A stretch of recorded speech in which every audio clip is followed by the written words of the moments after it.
Hello mga kabayan. Hello po. Kasama po natin ngayon si Paring Aris. Dito siya sa somewhere in Western Australia, near Perth. Nandito siya sa isang suburb working as a carpenter. Yeah. Carpenter. Si Paring Aris was actually our workmate back in the Philippines. We had our own manufacturing din na ganito, paggawaan ng mga cabinet. And si Paring Aris ang ating operations head doon sa shop natin noon sa Pampanga. And fast forward, nandito na siya sa Australia rin ngayon as a carpenter. For ilang years na po? 3 years. 3 years. So ang bilis ng panahon. Parang kailan lang magkakasama kami sa Pilipinas. Ngayon, after 3 years, magkakasama naman po kami dito sa Perth, Western Australia. Kumusta naman dito, pre, ang buhay? Maganda po dito mga kababayan. Wala ka nang aanapin pang iba. Nag-enjoy dito si Paring Aris. Sabi ko nga sa kanya, sooner or later, pwede niyang madala dito yung family niya. Kagaya nung pinrases natin, nakasamahan niya dito, pre, si Win. Mamaya, makikita niyo mga kabayan, si Win, kasama niya yung misis niya na pinrases ng ating company para makapunta dito. Ngayon, magkasama na sila dito sa trabaho, sa isang kumpanya. So, ang galing nga, pre, no? Husband and wife, magkasama sila, nagtutulungan, nagkatrabaho dito, kumikita pareho, mabilis ang pag-asenso. So, pre, plano mo na magtagal na dito sa Australia, no? Nakatatlong taon na, and then yung working visa po hanggang until 2020. 2028 pa. O, yung 42 visa, 482 iba rin until 2028. Titignan din natin yung possibilities, pre, na yung permanent residency kasi iba pa rin yung permanent residency. The whole Australia, I heard from our registered migration agent, tama, designated area migration agreement. They have it with the government. I will discuss it with our registered migration agent, yung mga possibilities. Baka sakali, tignan natin yung future. So, ito pala yung mga ginagawa nyo dito, pre, mga cabinets. Mga plant. Ito yung mga plant. For assembly.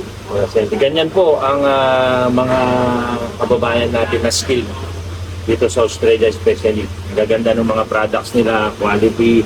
And kausap ko kanina yung boss, napakasaya niya dahil meron siya mga kababayan dito na nagtatrabaho. Very satisfied.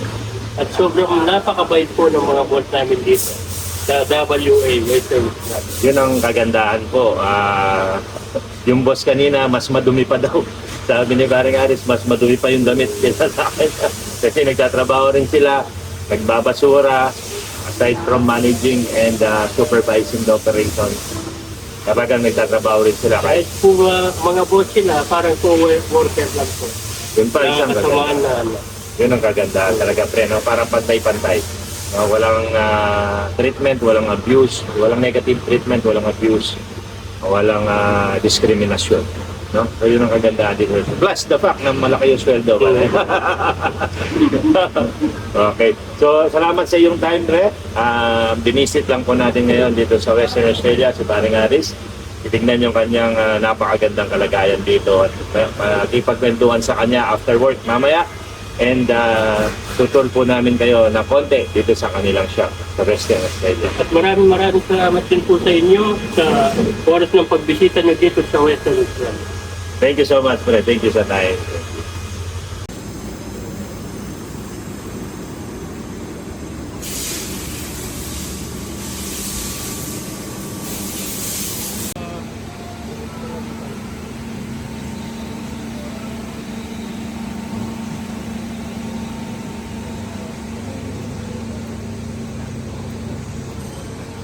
Aliyo, pero minsan, dito ka ako naman yan, dati ko ito dito.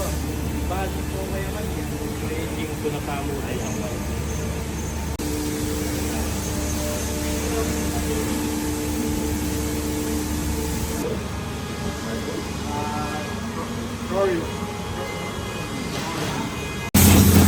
Ma'am Sally po, kabayan, yung ating de facto partner na process under nung 482 visa dependent ng kanyang husband na nandito rin sa same company with paring Ari. Hello Ma'am Sally, kumusta po kayo dito? Okay lang. Ayun, mga kabayan, si Ma'am nagtatrabaho na rin dito sa same company kung nasan yung kanyang mister, yung kanyang husband, yung kanyang partner kasama ni paring Ari. So, nag-enjoy sila sa buhay nila dito sa Western Australia. And Ma'am, you can see na dito na kayo tatanda talaga. Di pa, Hindi pa sigurado. sana PR na. Yun, ang PR sana ang pinaka-aabangan. And didiscuss natin, ma'am.